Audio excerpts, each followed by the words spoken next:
السلام عليكم ورحمة الله وبركاته. في حل الجزء الثاني بفضل الله خلصنا أول 40 سؤال بالتفصيل الممل زي ما اتفقنا. يلا نكمل حل بإذن الرحمن.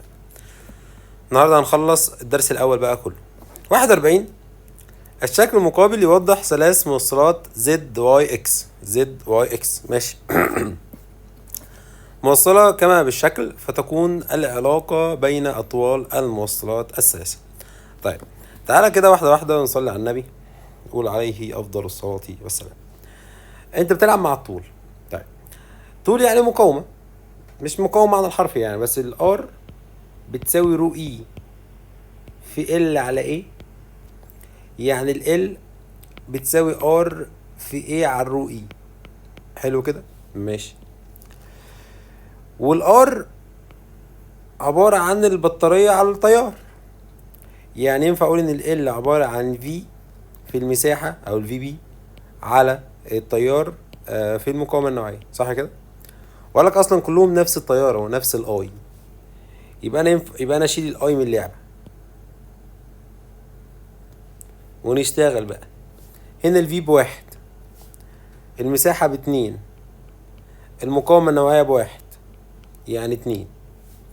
هنا البطارية بكام؟ باتنين، المساحة باتنين، المقاومة النوعية بتلاتة، يبقى أربعة على تلاتة.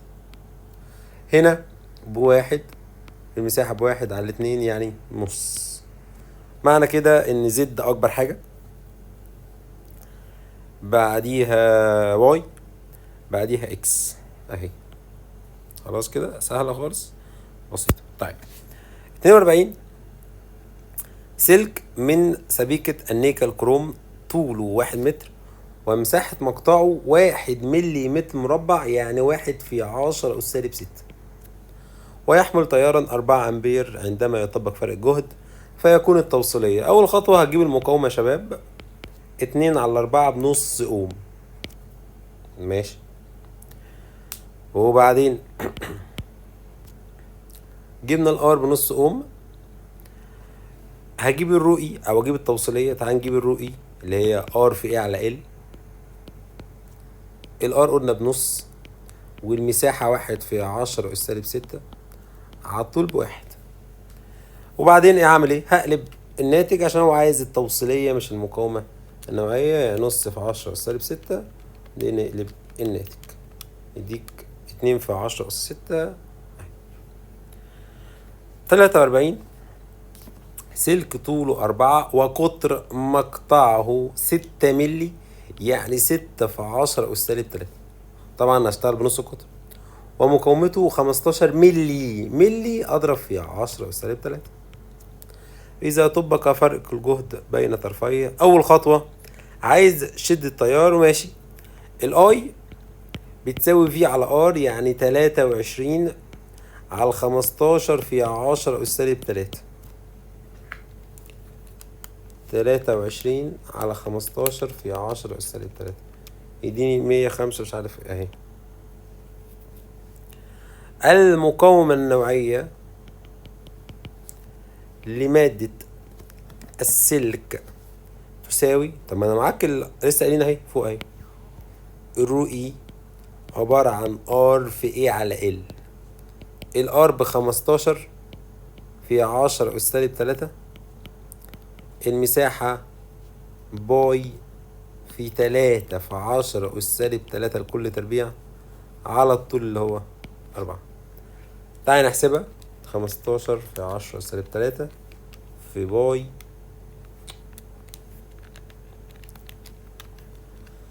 قول لا إله إلا الله.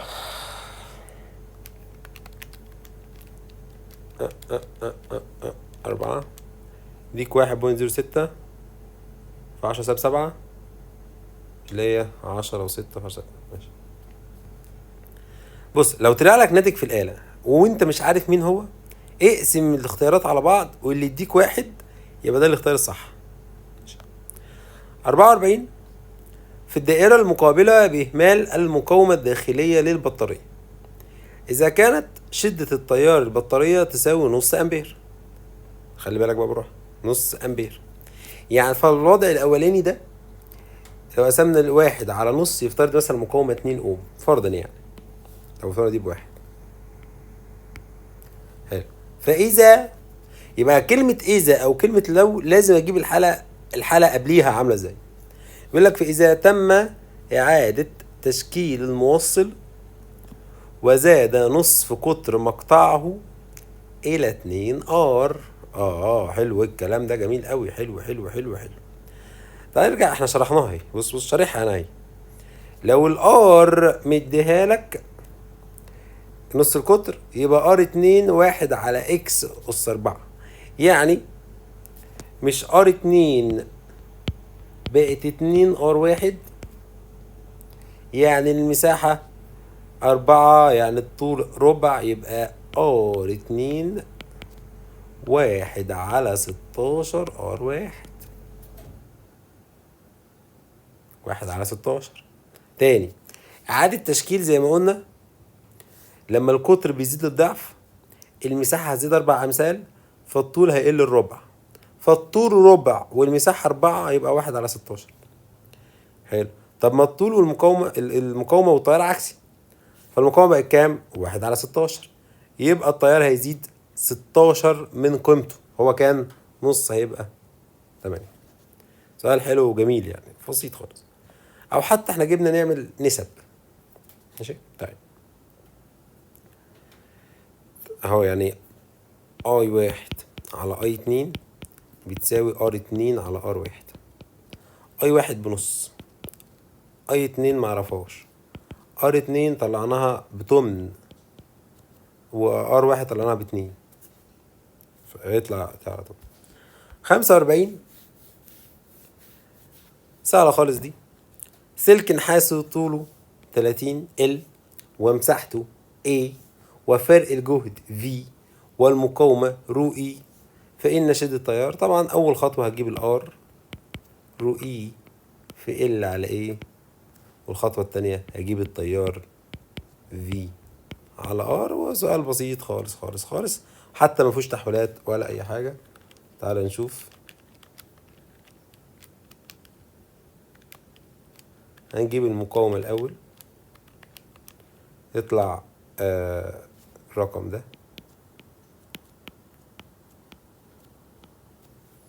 بعد كده هقسم 3 على الأنصر، اديني 11 اهي. طيب 46. إذا طبق فرق الجهد 3 نانو، نانو يعني في 10 أس سالب 9، بين طرفي سلك من النحاس طوله 2 سنتي، 10 سالب 2، خلي بالك من التحويلات، ونص قطر مقطعه 2 ملي في 10 سالب 3، فإن مقدار الشحنة الكهربية خلال 3 ملي. ماشي. هو عايز الكيو اي في التي، صح كده؟ والاي عبارة عن في على ار، بس هجيب الار اول خطوة، بعد كده اعوض على طول، او ممكن حتى من خطوة واحدة على طول. يعني تعالى كده واحدة واحدة اهي. الفي 3 في 10 سالب 9 على، او في الزمن اللي هو 3 في 10 سالب 3، على المقاومة اللي هي رو اي الاول 1.69 في 10 سالب 8، في الطول اللي هو 2 في 10 سالب 2، على المساحة اللي هي باي في 2 في 10 سالب 3 كل تربيع. ان شاء الله يطلع رقم صح اهي، 3.35 اهي. برضه هو سؤال رياضي بسيط جدا جدا جدا. 47. مصباح كهربي مكتوب عليه 100، يعني هو بيقيس فرق جهد 100، وقدرته اللي بيطلعها الباور 80 واط. هذا يعني أن المقاومة الكهربية 8 من 10، أو المقاومة أو فرق الجهد. أولا ليها مليون قصة. الباور ليه كذا قانون، في اي، في تربيع على ار، اي تربيع في ار، ففي كذا حاجة. فانت لو جينا جربنا كده الحالات كلها، هتلاقي الوحيدة اللي مظبوطة معاك هي رقم ج، فرق جهد 100 والباور في على 8 على 8 من 10، يبقى دي صح. نشرب مية ونرجع تاني.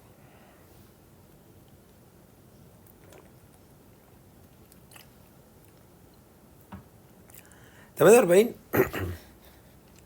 بيقول لك علاقة بين الباور والاي تربيع. طبعا الباور بتساوي اي تربيع في ار، فبالتالي الار هي مقاومة الموصل. 49. يوضح الرسم البياني المقابل العلاقة بين فرق الجهد بين طرفي موصل والشغل اللازم لنقل شحنة كهربية خلاله، فتكون شدة التيار خلال 5 ثواني. تعالى كده واحدة واحدة وبالراحة، واحدة واحدة وبالراحة. أول خطوة في الرسم البياني، مش أنت عارف إن الدبليو بتساوي في في كيو؟ يبقى الميل هو الكيو، والميل تان 58. طب ما هو عايز الكيو وعايز الاي، ما الاي كيو على تي. خلصت يا مستر؟ ما تي اهي. يبقى تان 58 على 5 ثواني.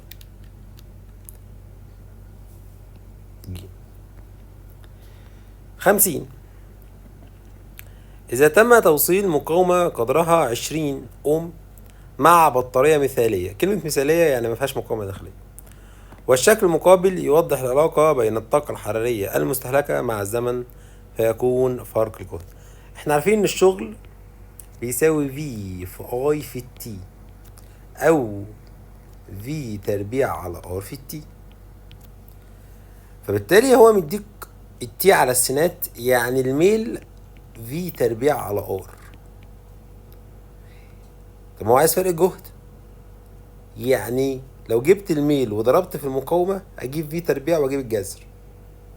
طب الميل اهو 2.5 في 10 أس -3 عشان ملي على 4، ده الميل. اضرب في المقاومة اللي هي 20، بعد كده هنجيب الجذر.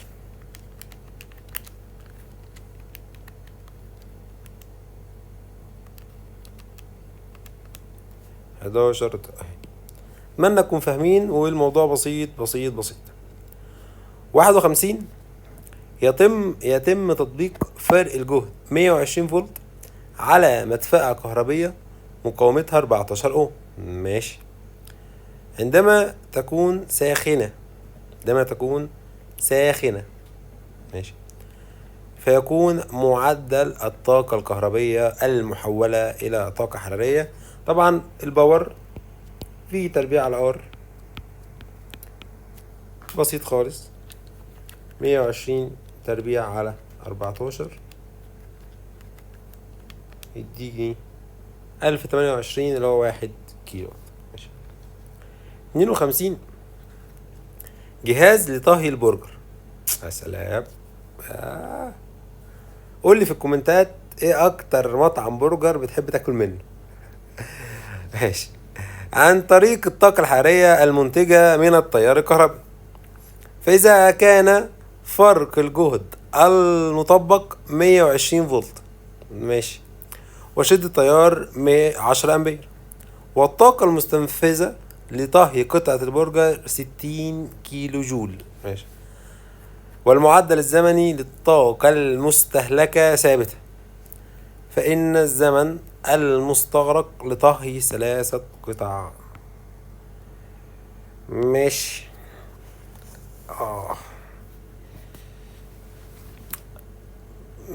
ماشي. بيقول لك ايه؟ هو كده كده الطاقة، يعني انت حتى لو مش فاهم القصة، الطاقة بتساوي في اي في التي. فهو عايز الزمن الاولاني بتاع القطعة الواحدة،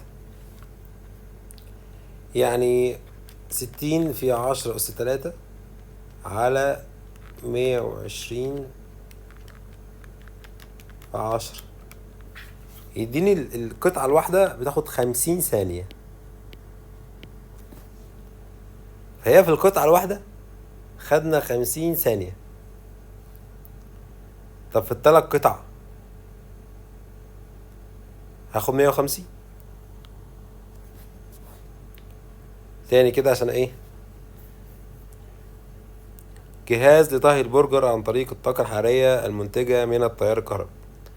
فإذا كان فرق الجهد المطبق 120 فولت وشدة التيار 10 أمبير، والطاقة المستنفذة لطهي قطعة برجر واحدة 60 كيلو جول.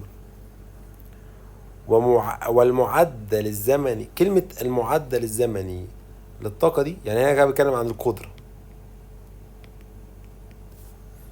قدرة ثابتة. ماشي. فإن الزمن المستغرق لطهي 3 قطع. أنا هنا بس عندي سؤال واحد، مش أنا ممكن أحط التلاتة مع بعض في نفس الوقت على الطاسة، فالتلاتة كده هيعملوا في نفس الوقت، ولا هو الحلة ما فيهاش غير برجراية واحدة؟ يعني نسأل الطباخ، نسأل صحاب الكتاب.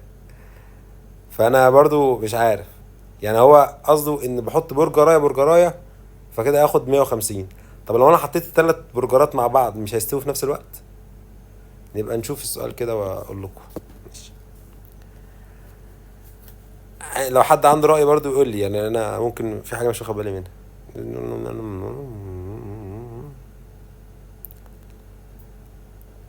ما هو لو عملناه في نفس الوقت كلهم يبقى هيديني 50، لو كل واحدة لوحدها هيديني 150.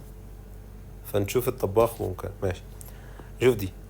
عند توصيل مقاومة مجهولة مع بطارية جهدها 3 فولت، وكان معدل الطاقة هي كذا، باور يعني.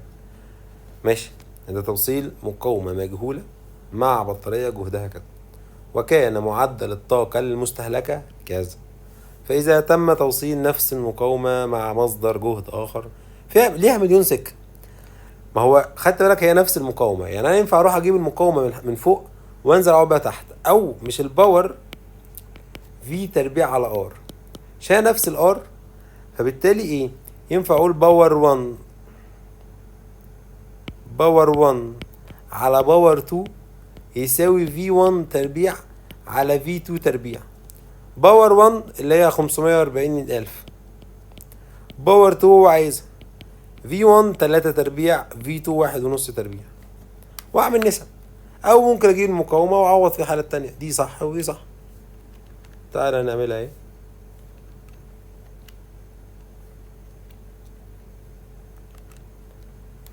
اسهل طريقة الكلام ده سولف على طول، تسهل لك الدنيا يعني. اهي خلاص. ماشي. الاسئلة الموضوعية. كلمة اسئلة موضوعية يعني اسئلة رابطة اكتر من جزء ببعضه. ماشي. يعني المفروض الاسئلة هنا فيها فكر شوية. تعالى كده نفكر مع بعض. 54 بيقول لك ايه؟ سلك 1 متر تم تقسيمه الى جزئين غير متماثلين في الطول اكس واي. الاسئلة تحسها تقيلة، ممكن تقراها بالراحة كده ونرسمها مع بعض. سلك 1 متر تم تقسيمه الى جزئين غير متماثلين في الطول اكس واي. الجزء اكس تم سحبه لزيادة طوله الى الضعف، فاصبحت مقاومة الجزء اكس ضعف مقاومة الجزء واي. فان النسبة بين طولي ال اكس على ال واي، تقريبا كان في حاجة هم زودوها هنا قبل السحب تقريبا، استنى نكتبها هقول لكم فين.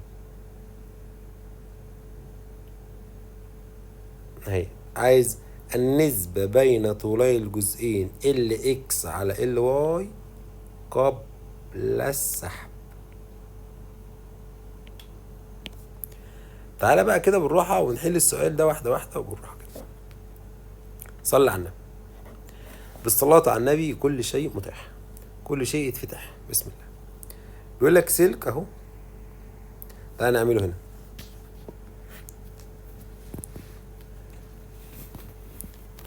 بيقول لك سلك طوله 1 متر. ماشي. تم تقسيمه الى جزئين غير متماثلين في الطول، جزء اكس مثلا وجزء واي. ماشي. الجزء اكس ده تم سحبه لزيادة طوله للضعف، يعني انا شديته كده بقى طول اكس ده 2 اكس. ماشي. والواي ده زي ما هو، ما وصلوش حاجة. فاصبحت مقاومة اكس ار اكس بعد السحب تساوي 2RY بعد، فإن النسبة بين طولي الجزئين LX على LY قبل السحب. تعالى كده واحدة واحدة ونفكر مع بعض. ماشي، تعالى نفكر مع بعض. احنا لعبتنا فين؟ احنا عايزين نفكر مع بعض كده والراحة ونقول بسم الله. فكر معاك اهو بصوت عالي. بص يا باشا، اولا لو انا سميت مثلا عايزين نجيب لون تاني بس.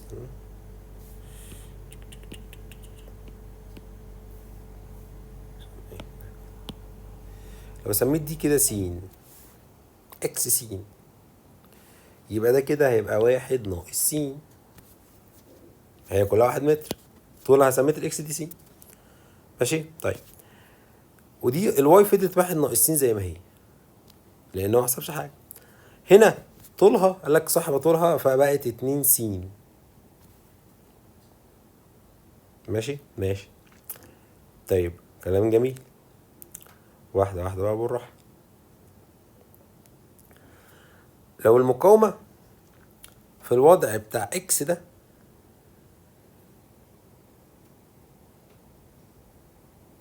ار، الحته دي كانت مقاومتها ار، فالحته دي هتبقى مقاومتها 4 ار. ليه؟ ما احنا قلنا بقى في السحبه، قلناها فوق اهي، في السحبه بربع الطول. حلو الكلام. ماشي ماشي، فقال لك ايه بقى؟ وبعد السحب كان ار اكس بعد السحب تساوي 2 ار واي. طب ما ار اكس اصلا ب4 ار،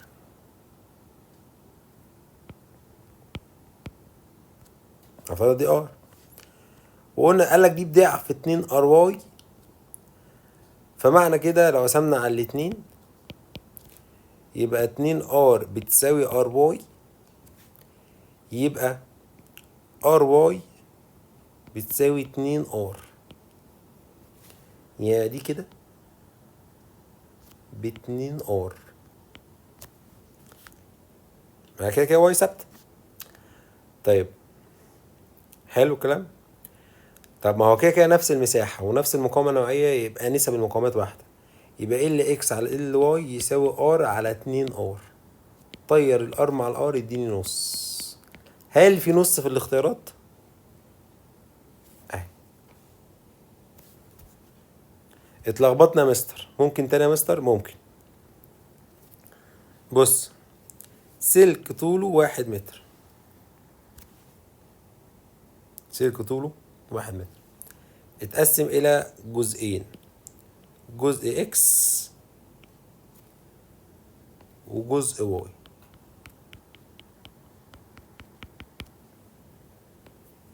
اكس وواي، فانا سميت مقاومة اكس ار اكس اهي. حلو كده. قال لك اكس ده جزء كده سحب طوله حتى زاد للضعف، يعني مقاومته هتزيد 4 امثال. ليه؟ احنا عارفين الطول بربع. اما الواي دي زي ما هي ما حصلهاش اي حاجه خالص، دي ار واي اهي. فهو قال لك بعد السحب المقاومه بعد السحب الاكس ضعف المقاومه دي، يعني ار اكس بعد بتساوي 2 ار واي. طب ما ار اكس بعد اصلا ب4 ار اكس من الحاله الاولى بتساوي 2 ار واي، بالقسم على الاتنين يعني ار واي ب2 ار اكس. ار واي ب2 ار اكس صح كده؟ قسمنا على الاتنين. طيب ما هو عايز ال اكس على ال واي، مقاومة نوعية واحدة والمساحة واحدة قبل السحب.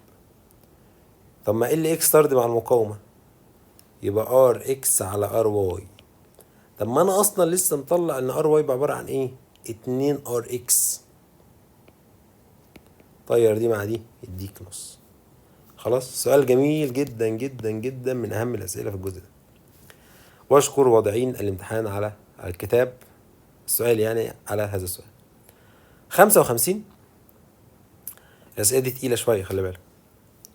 يوضح الشكل المقابل ساق متجانسة من الرصاص ضمن دائرة كهربية، فإذا لامس طرف الاختبار X نقطة A فإن الأميتر يقرأ 3 I، وإذا لمس الطرف B فإن الأميتر يقرأ I. تعال نشوف واحدة واحدة وكده صلى على النبي. في الوضع إيه اللي هو ده، كان ال VB زي ما هي صح كده، والتيار أرى 3 I، يعني المقاومة R في الحالة الأولى A عبارة عن VB على 3 I. في الوضع B ال VB ب VB وال I ب I، يبقى ال RB عبارة عن VB على I، صح كده؟ ماشي. طيب هو عايز ال واحد على ال اتنين، ما هو مش نفس المقاومة النوعية ونفس المساحة، يبقى ال واحد على ال اتنين هي R واحد على R اتنين، لأن كده كده المقاومة النوعية والمساحة ثابتة. ف R واحد بتاعت A R واحد، خلي بالك خلي بالك خلي بالك خلي بالك خلي بالك خلي بالك من اللي جاي دي، خلي بالك من اللي جاي دي فين، خلي بالك خلي بالك اهو اهي. R واحد على R اتنين تساوي R واحد اللي هي بتاعت ال A طولها ب L A اللي هو L واحد، اما R اتنين مش L اتنين، R اتنين ب L واحد زائد L اتنين. خلي بالك دي مهمة مهمة مهمة مهمة مهمة مهمة الحتة الجاية دي مهمة مهمة مهمة. انا كنت مش هركز واخد، بص الار 2 الار بي دي كلها حلو كده، فار ايه بتلت وار بي بواحد، فاحنا وصلنا اهو. يبقى انا لسه هعمل طرفين في وسطين بقى، شويه رياضه. طرفين في وسطين يبقى 3 L1 يساوي L1 زائد L2، وادي دي الناحيه التانية يبقى 2 L1 بيساوي L2، يبقى الإجابة ايه؟ نص. جميلة. لو ما خدتش بالك L2 RB بتاعت دي، لو ما خدتش بالك تحلها غلط. مهمة مهمة مهمة. خلاص؟ جميلة برضو، جميلة. 56 يعني الأسئلة دي عايزة تركيز، أنا لو مش مركز ممكن أحلها غلط. سلكان X و Y مصنوعان من نفس المادة، النسبة بين طوليهما كذا، بينما قطريهما كذا. ممكن تربع حط مساحة على طول، يعني AX على AY 4/9. فإذا كان فرق الجهد بين طرفي السلك X يساوي فرق الجهد بين طرفي Y. ماشي. أولا أنت عارف إن IX على IY تساوي RY على RX، لأن كده كده الجهد ثابت، والار طرد مع الطول يعني ال واي على ال اكس، وعكس مع المساحة يعني ايه اكس على ايه واي، ومقاومة النوعية ثابتة، فال واي 3 على 4 واكس على ان نسعى 4/9. طير دي مع دي يديك طول تاني. 57 الشكل المقابل يوضح موصلان من نفس المادة، أحدهما موصل AB على شكل متوازي مستطيلات، والآخر CD على شكل اسطواني، وكانت قيمة المقاومة RAB كذا. اتعلمنا قلنا في الفيديو اللي فات إن أنا دخلت كده يبقى ده الطول ودول المساحة، يعني الطول هنا 8A أما المساحة 2A تربيع. أما هنا الطول هو 10A، المساحة طبعا دي دايرة، ده قطر ده ولا ده ايه؟ ده القطر. ماشي. يعني باي في A تربيع. فاعمل نسب بقى، يعني RAB على RCD. طول طردي يعني 8 وهنا 10. المساحة عكسي يعني باي A تربيع وهنا 2A تربيع. طب ما انا اصلا لسه عارف ان دي ب2 باي. شوية رياضة بقى، طير ال A تربيع مع ال A تربيع، هنطير الباي مع الباي، هنطير الاتنين مع 8 يفضل لك 4. يبقى هنا كده 1 على RCD يساوي 4 على 10، وفي 2 تحت هنا. يبقى 4 على 20 بخمس، يبقى 5. اعتقد صح يعني. ده برضه سؤال لطيف وظريف يعني. ماشي، لو في اخطاء أو حاجه حد يقول لي يعني ممكن حاجه نسيتها سهوا وانا شغال. ماشي. 58. يا ساتر يا رب، يا ساتر يا رب. الشكل المقابل يوضح الثلاث اسلاك زد واي اكس من نفس الماده، وصل طرفي كل منها بنفس البطاريه، وموضح على الرسم مساحه مقطع كل منها. طبعا انت لازم تبقى عارف ان الار اهو كده. تعالى هنا، الار بتساوي طول السلك على سيب مقاومه نوعيه ثابته على مساحه المقطع. ال دي عباره عن عدد اللفات في المحيط. فلو انت بصيت كده هنا، الطول هو ايه؟ فين الطول ده؟ ده الطول 2 ار او مساحه. ايوه اصلا ما 2 ار ليه؟ ماشي. الطول هنا 2 ار يعني 2 على 1، يعني هنا ب2. هنا الطول بقى بقد ايه؟ ده 3/4 المحيط. 3/4 المحيط يعني 2 باي في ار في 3/4 على مساحة اللي هي ب1. وهنا دي نص المحيط يعني باي نق بس على الاتنين. طبعا تعال نشوف. 2 باي في 75 يديك 4.7، ودي باي على 2 يديك 1.57. طبعا كده زد هي الأكبر، بعديها اكس، بعديها واي. دي نفس الفكرة بالظبط. نفس الفكرة بالظبط.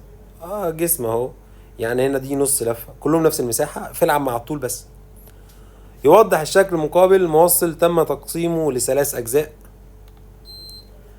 فإذا تم تشكيل الجزء AB على هيئة نصف دائرة، وكانت مقاومته R1،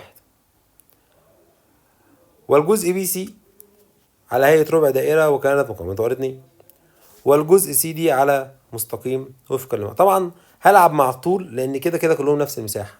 فهنا باي، ودي كده ربع المحيط يعني ربع في 2 باي نق. وخلي بالك ان النق هنا 2 ار يعني في 2، وهنا نص يبقى باي نق بس يعني باي. فدي مع التر مع دي، دي التر مع دي، يبقى دي باي، يبقى دي زي دي. يبقى R1 قد R2 قد R3. ركزت؟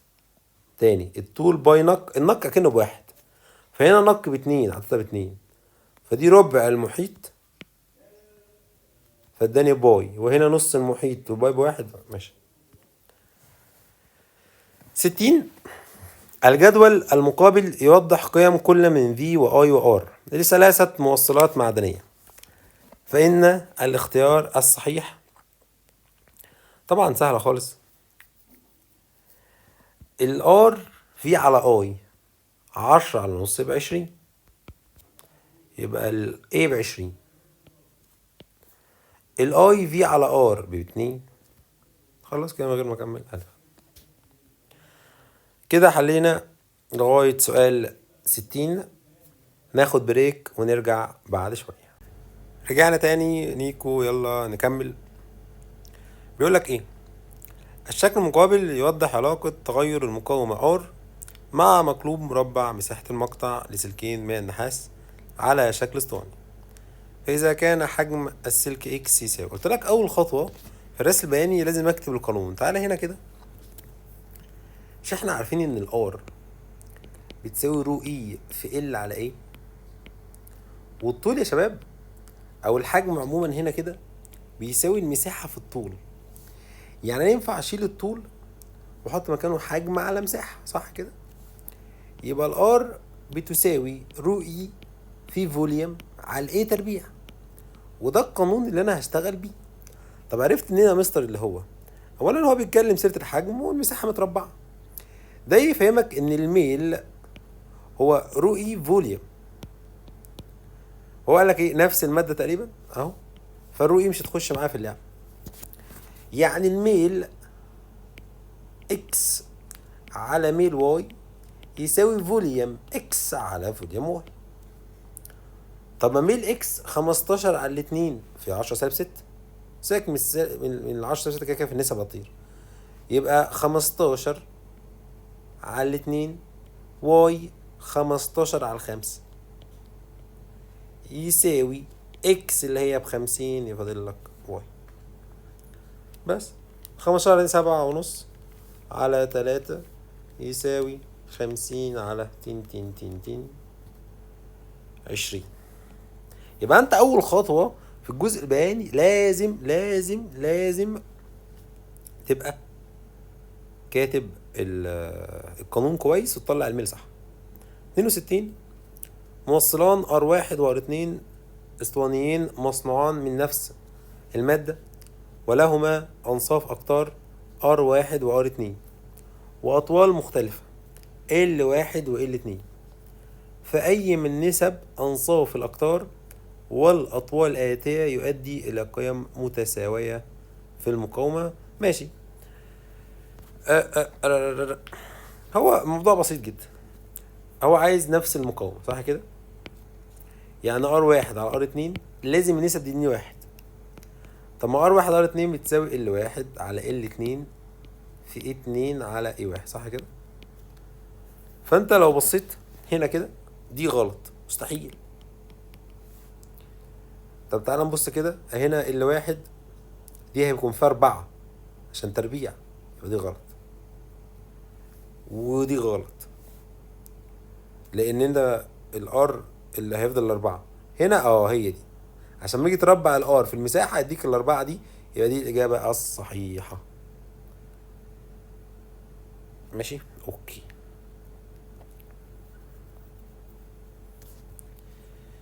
63 خلاص بقى انا تعبت من الحوار ده. ماشي. الشكل المقابل يوضح العلاقة بين الجهد والتيار لموصلين من نفس المادة، وكانت العلاقة بين طول كل منهما اللي اكس بيساوي اللي واي وامسح هكذا. اول خطوة اطلع الميل في يبقى الميل هو ايه؟ المقاومة. ماشي. الميل المقاومة يعني ممكن اقول ال على ايه، لان كده كده من نفس المادة فمفيش مشاكل. فالار هنا اهي ب3 على 2 اهي، والار هنا ب2. ماشي. فممكن اقول ار اكس اللي هي 1.5 على 2 يساوي ال اكس اللي هي ب3 ال واي ب1 على اي واي على اكس اللي هي ب20 وعلى حسب. في مليون طريقة تانية بس 1.5 على 2 سولف على طول.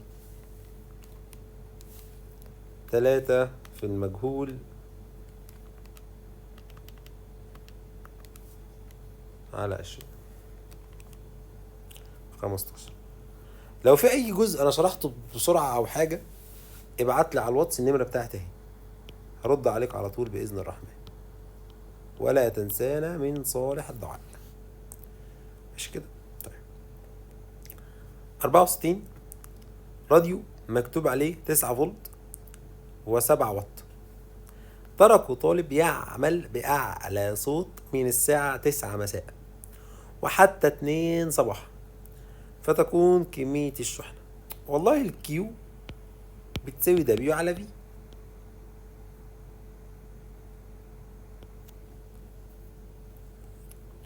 الارقام هنا فيها حاجه ولا ايه؟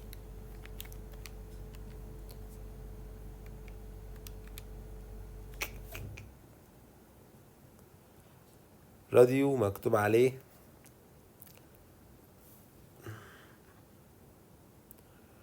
9 فولت و7 واط. تركوا طالب يعمل بأعلى صوت من الساعة. معلش دي القدرة. أنا آسف. دي الباور. الباور بيساوي في اي، والكيو اي في التي. فأنا الخطوة الأولى هجيب الاي 7/9 وانزل أعوض تحت. يبقى 7/9 في الزمن بقى. 9/2 ده كام ساعة؟ من 9 ل10 كام؟ 5 ساعات صح؟ من 9 ل12 3 ساعات، ومن 12 ل2 يبقى 5 ساعات. 5 ساعات يعني 5 في 60 عشان حوالي ثواني. 7/9 في 5 في 60 1400. ماشي. تم صناعة عنصر للتسخين بحيث يكون فرق الجهد فيه 75 فولت. ماشي. بين طرفي سلك من النيكل كروم، فإذا كانت مساحة المقطع كذا. ماشي.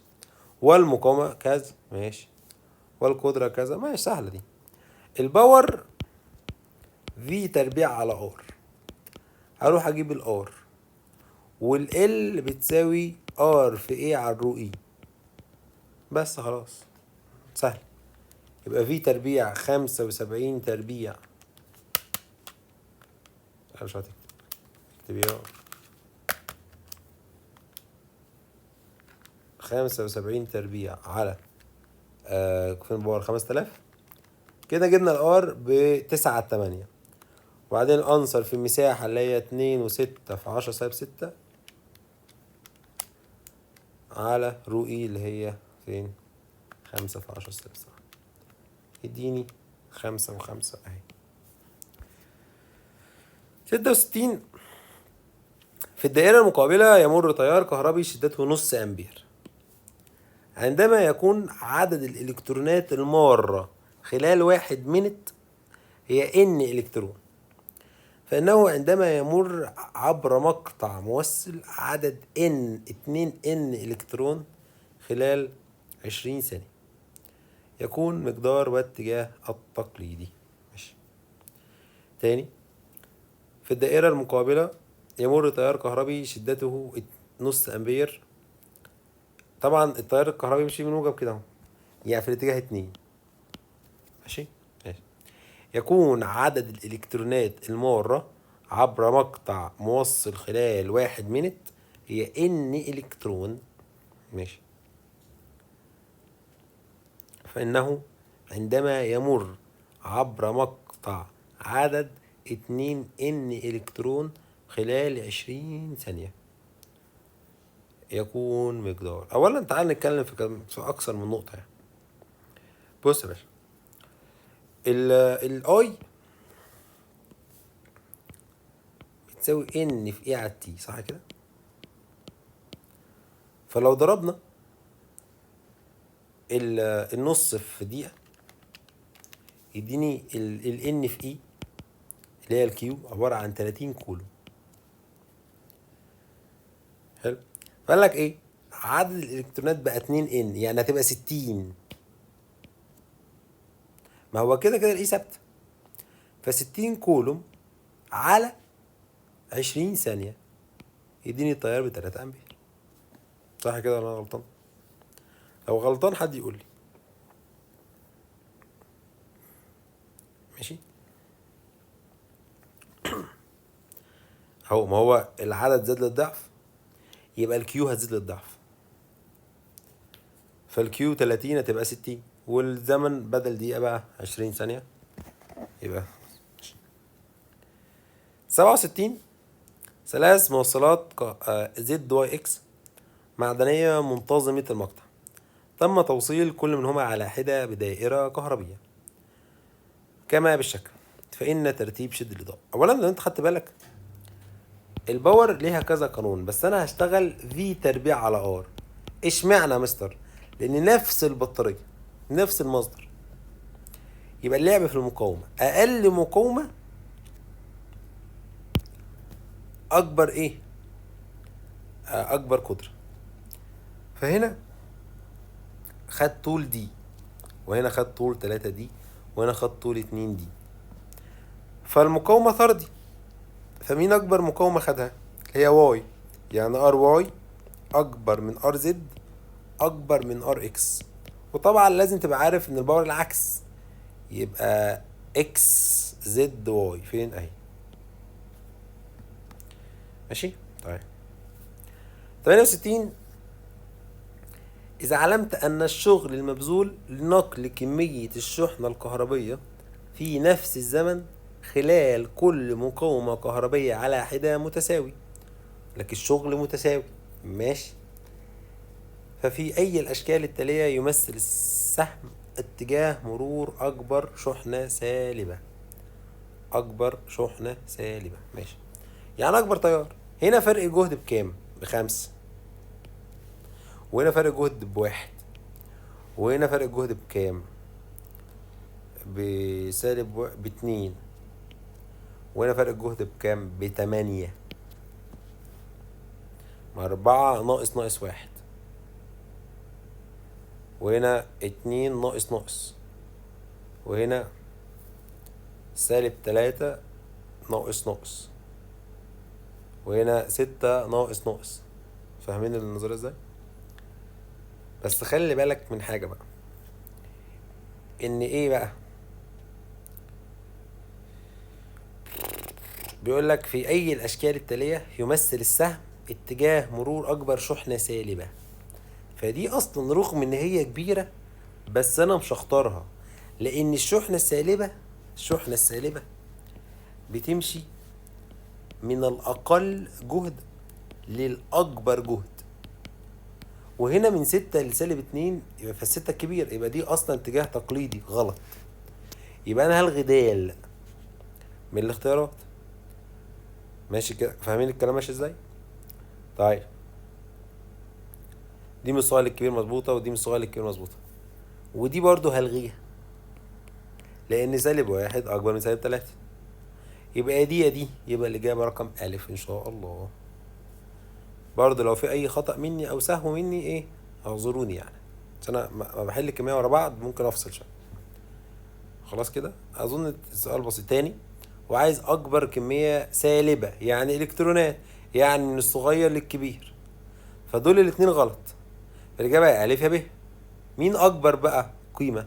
الاكبر فرق جهد اكيد 5. 69. المقولة دخل ولا لسه؟ المقولة جاية امتى؟ ماشي. 69. الشكل البياني المقابل يمثل العلاقة بين شدة التيار عبر المقاومة وفرق الجهد.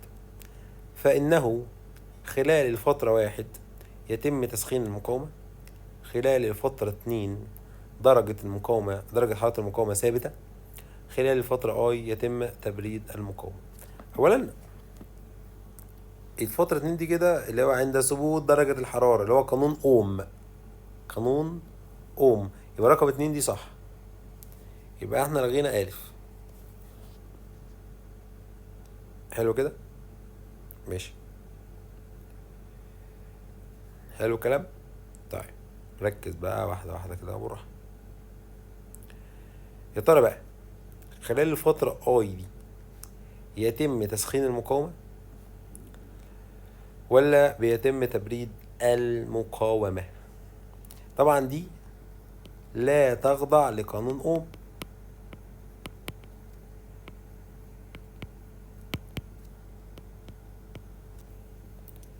حلو كده. طيب ركز بقى معايا واحدة واحدة.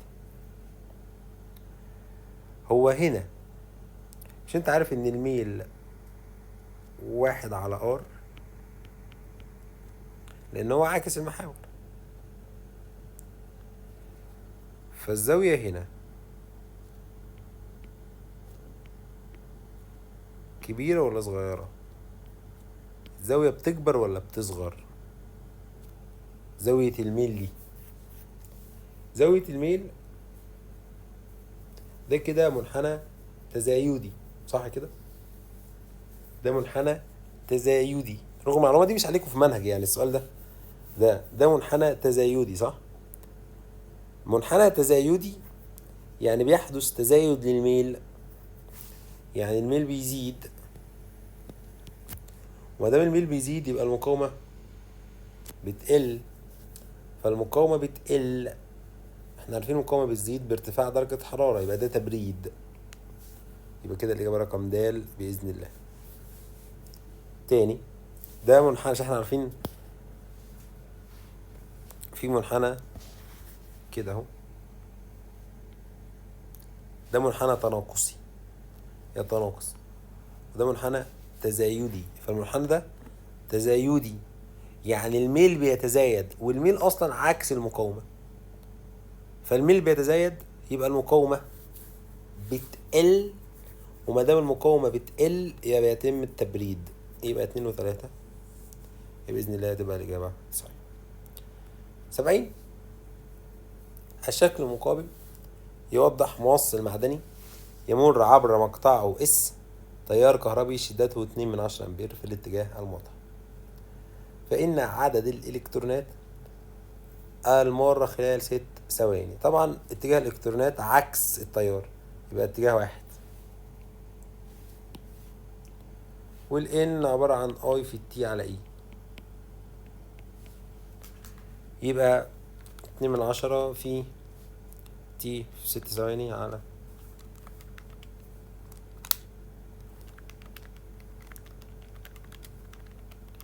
7.5. 71. قضيب معدني تم ضغطه بانتظام ليصبح طوله ثلث طوله الأصلي إذا كانت مقاومة. طبعا لسه قايلين L2 تلت L1 سحب، ما ضغطة كانها يعني ضغطة سحب، يبقى هي عكس بعض، يبقى R2 تسع R1 هربع، يبقى 4. سلك اسطواني الشكل تم إعادة تشكيله ليصبح مكعبا طول ضلعه 10 سنتي إذا كانت المقاومة النوعية للمادة 5×10⁻⁵. فما هي مقاومة المكعب؟ طبعا دي سهلة خالص، لأن مقاومة المكعب R بتساوي رو إي، ال 10 سنتي 1/10، المساحة مربع 1/10 تربيع، يبقى 5×10⁻5 على 1/10 يعني 5×10. 73. أي الاختيارات التالية تمثل اتجاه التيار الاصطلاحي من موجب؟ يبقى اكس وزد، اكس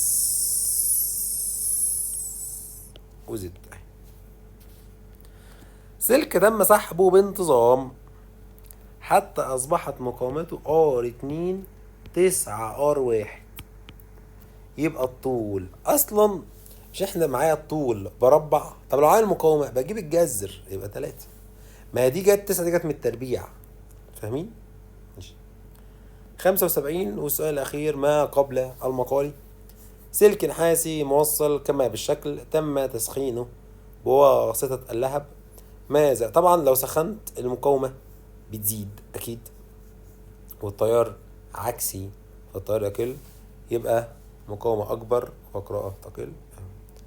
أصلا لو أنت خدت بالك هتلغي دي وتلغي دي، لأن العلاقة عكسية وهنا مش هتغير.